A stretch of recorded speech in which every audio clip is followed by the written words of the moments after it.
كاين واحد المثل كيقول: سكت أهل الحق عن الباطل حتى ظن أهل الباطل على حق. وهذا المثل هذا كينطبق حرفيا على أصحاب الكوفية اللي كيخرجوا يوميا في المظاهرات ويتطاولوا على الرموز ضد الدولة وعلى المنشآت ضد الدولة.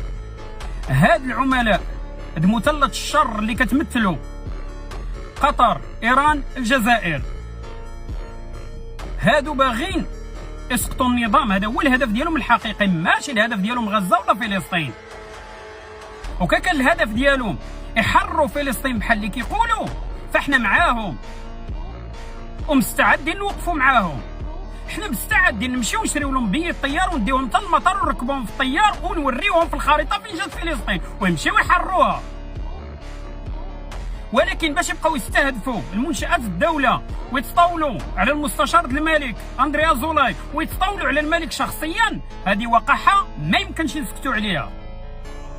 هاد الناس هادو كينفذوا أجندة ديال الجزائر وقطر وإيران. حاليا كيقولوا غادي يمشيو للموانئ، غيتجهوا للموانئ المغربية. علاش؟ لأن الجزائر عملت صفقة مع قطر باش سلمت للموانئ والمطارات، قطر هي اللي غتحكم فيهم. وشنو الهدف؟ الهدف ان قطر غتحرك الاذرع الاعلاميه ديالها والعملاء ديالها داخل المغرب من اجل استهداف النظام. الجزائر كتقوم بهذه الخطوه هذه بعدما تاكدت ان الملف ديال بوليزاريو اصبح خاسر، صافي الموضوع منتهي. هي اشهر معدوده وغادي يتحسم هذا الملف بصفه نهائيه. اذا الجزائر كتلعب واحد اللعبه قذره، كتحالف مع قطر ومع ايران من أجل استهداف النظام في المغرب، من أجل استهداف الاستقرار في المغرب.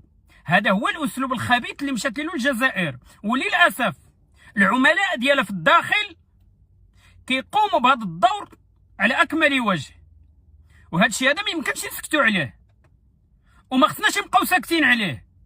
وحاليا لازم وزير الداخلية يتحرك، عبد اللطيف الحموشي خصو يتحرك ويوقف هذه المهزله ويوقف هذه الكوميديا السوداء. هذه المسرحيه خصها تحبس، ما يمكنش تستمر.